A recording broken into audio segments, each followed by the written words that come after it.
morning hair. My apologies. I have this weird hair growth thing right here. I don't know what's going on with my hair there. So late last night, I discovered a thread on Twitter, and I've already done one live stream about this. Um, about how Peter Thiel was has been putting money into politics in a very interesting way. This also, if you remember, a couple weeks back, I covered another hit, what looks like a hit piece from IPAC. I did it in 3 parts because it was kind of long, and it was sent to me by a local activist. Right? It was sent to me by a local activist, and within that thread, it was mainly directed towards the squad and progressives in the movement. But what was pointed out, one of the things that was pointed out in that particular hit piece is that Ro Khanna was taking Peter Thiel money. That was established in that hit piece. Then I went over last night after discovering this thread of information about more donations. Donations? I don't know that you can call it donations when you're buying people. I don't know if we call it that. Peter Thiel has also invested in Mike Cernovich and in Alan Dershowitz, right? According to this thread. So apparently, part of the thread includes an article in BuzzFeed News. So I'm going to cover that now because it was really late last night. And so I couldn't do a lot of deep diving in this, but I did do the live stream showing the open secrets and who he donates to that he has to report to the FEC, which Ro Khanna was in there. And I only did the first page, but I did later after, like right before I went to bed, look at the other pages. Ro Khanna's been getting money from that motherfucker for years. Okay? He's been getting money from that motherfucker for years. And Peter drops big sums of cash. He drops big sums of cash. All right, so this is the article. It's called Peter Thiel Met with the Racist Fringe as he went all in on Trump. This is in BuzzFeed News. I will drop the link in the description of this video when I conclude here. The venture capitalist and Facebook board member. Oh, he's on the board, y'all. He's on the board. No wonder he keeps giving them so much money. No wonder Facebook is so shitty about over-moderating progressives and liberals and under-moderating the MAGA crowd. Okay. Okay, so the venture capitalist and Facebook board member staked his reputation on a Trump presidency. Now, what does he have to show for it? Okay, so this is in the political section of BuzzFeed News. It was written by Rosie Gray and Ryan Mack. 4 years ago, billionaire venture capitalist and Facebook board member Peter Thiel made one of the biggest bets. He went all in on Donald Trump. The normally tight-lipped and enigmatic Thiel gave a very public imprimatur. I'm gonna have to look that word up. I'm sorry, that's outside of my vocabulary. Imprimatur as a prominent speaker at the Republican convention. So he spoke at the Republican convention, tying his reputation as one of the most successful figures in modern technology to a presidential candidate despised throughout Silicon Valley. Tonight, he said in a nationally televised address at the convention, "I urge all of my fellow Americans to stand up and vote for Donald Trump." He made history as the convention's first speaker to declare himself proud to be gay, and he extolled Trump not as a return to the past, but rather a return to that bright future. These are his words that he said at the convention. Okay. You know, you'd be surprised. There's actually a huge contingent of LGBTQIA that are more concerned about how much they pay in taxes than whether or not people have human decency, human dignity, and civil rights. I know some personally. I know some personally. Okay. Thiel was used to making risky bets.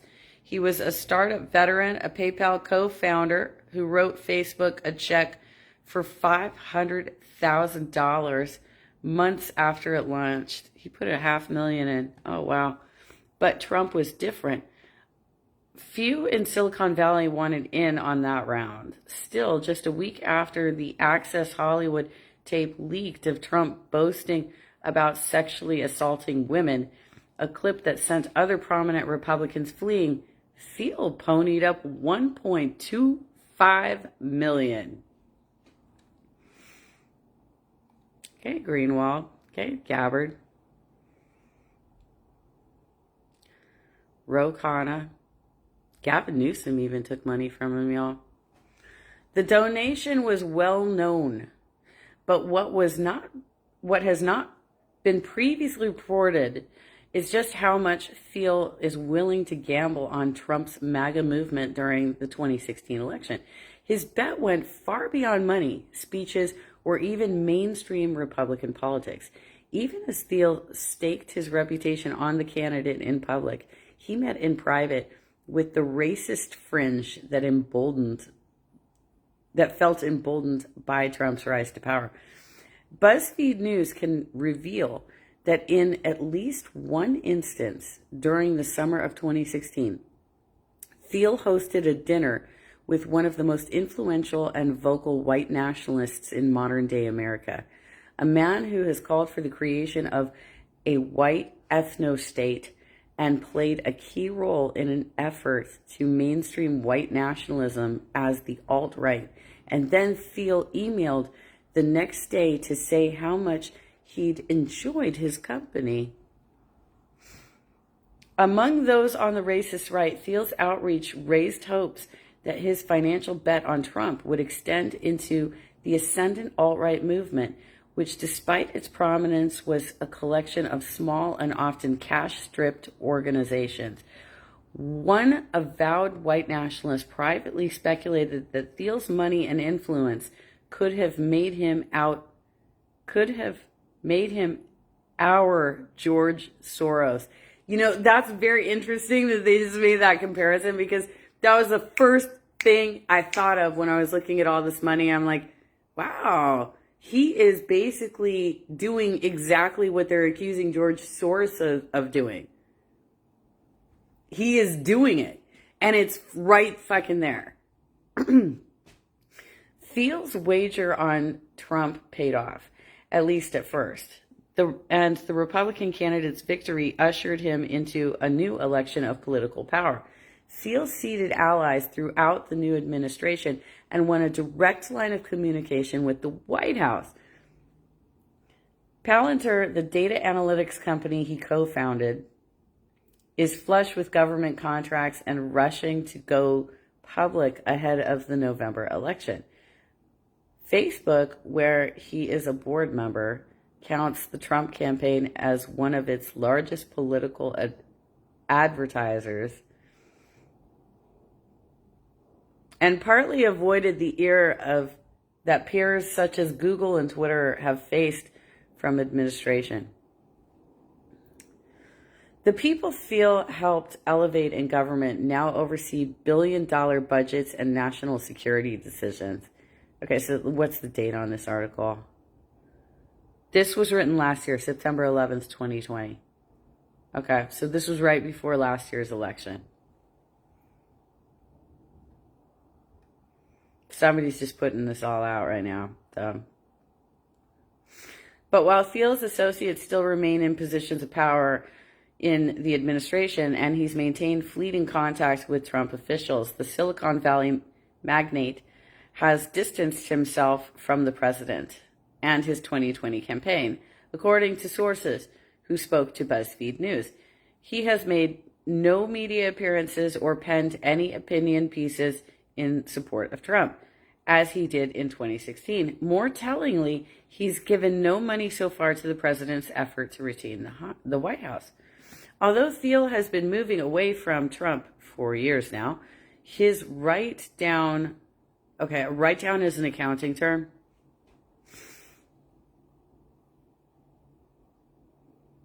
A write-off is when you know the money was owed to you, and you're deciding to let it go. A write-down is when you have discovered an accounting error and you have to correct the books. That's what I remember from when I was in an accounting department. A write-down is slightly different. Okay. Where was I? His write-down on presidential investment during an election year is due in part to the administration's disastrous response to the coronavirus. As the economy tanked and millions got sick, Thiel became furious. As first reported by the Daily Beast, 2 people close to Thiel have confirmed that the pandemic was a breaking point for the technocrat. He once hoped electing a political outsider would disrupt bureaucracy and bring about radical change and innovation in government. Asked about Thiel's... Wait a minute. Think about that. Let's think about that sentence for a second here. 2 people close to Thiel have confirmed that the pandemic was a breaking point for the technocrat, who once hoped electing a political outsider would disrupt bureaucracy and bring about radical change and innovation in government.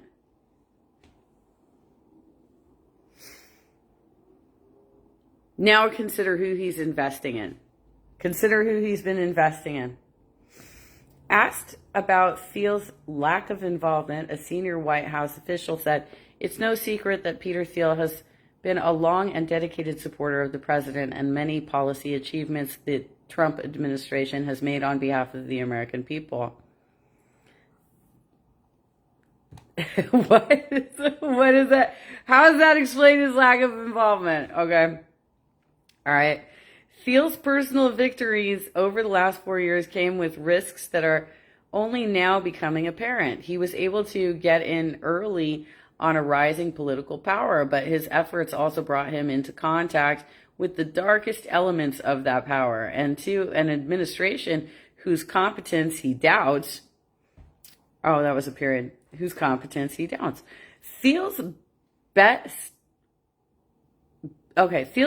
worked until it didn't. He has now decamped from Silicon Valley, where he was no longer welcome in some tech circles he has decamped from Silicon Valley, where he is no longer welcome in some tech circles, for Los Angeles, where he lives with his family. BuzzFeed News sent a detailed request for comment this week to represent for Thiel. Thiel did not respond. Facebook and Palantir both declined to comment on Thiel's interactions with the white nationalists so far. With the white nationalist far right. Let me skip ahead. Let me see where they actually name names. Because I don't need all this background. Although I will drop the link if you want to read the whole article. Thiel's given millions. I already mentioned this last night when I was going through the open secrets. He gave millions to long shots like Carly Fiorina and Ron Paul. Yeah, I mean, his investment looks very libertarian when you look at it. But he gave money to freaking Gavin Newsom, too. I'm just flabbergasted by that. He invested in Trump. He invested in Ted Cruz.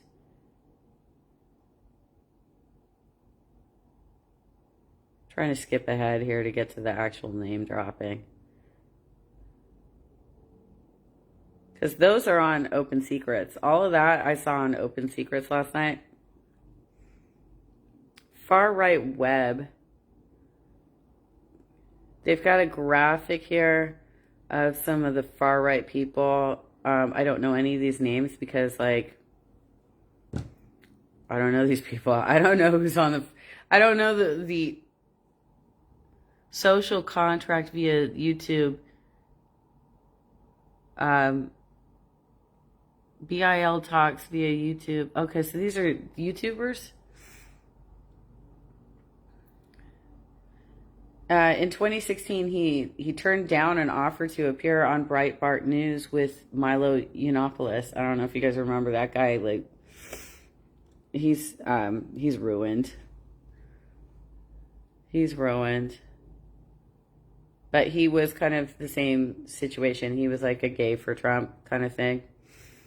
And he was out there causing all kinds of chaos. Yiannopoulos has largely been shunned from the right since BuzzFeed News published footage of him performing a Nazi salute. Oh, that's right. I couldn't remember exactly what it was, but like, yeah, he went into like some bar and did a Nazi salute. Oh, and a conservative news outlet posted video of him appearing to endorse pedophilia. Yeah, that happened too. I remember that as well. It was a long time ago, so I couldn't remember exactly what was going on with Yiannopoulos. It was a while ago. Jeez.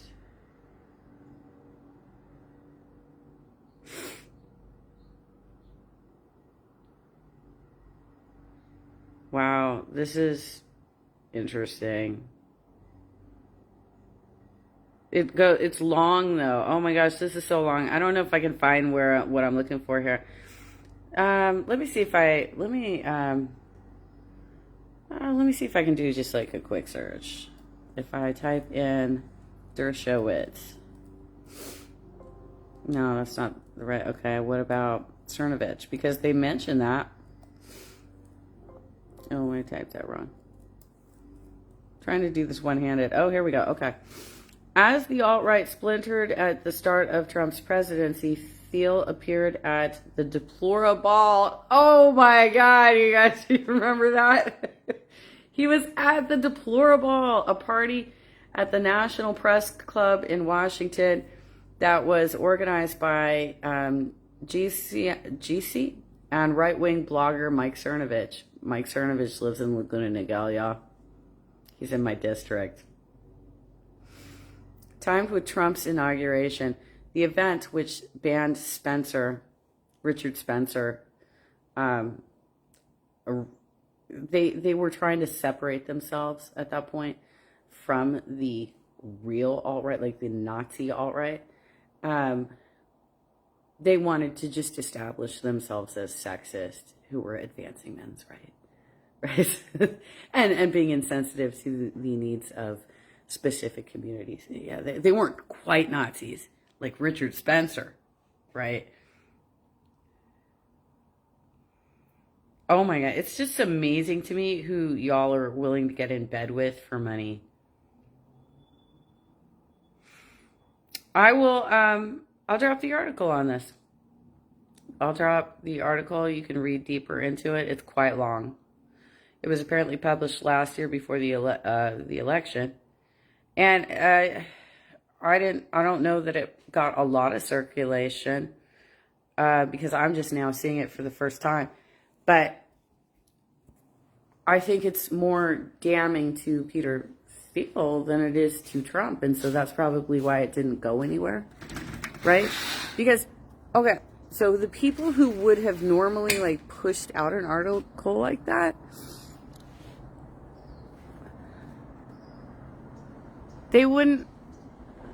they're taking money from him too, right? So if you got Ro Khanna taking money from him, you got Gavin Newsom taking money from him, you got Arnold Schwarzenegger taking money from him. These folks don't want that article out there. They don't want that article. They don't want to admit that they're taking money from the same alt-right Trump supporter. So nobody pushed this article out, I don't think. I'll drop a link.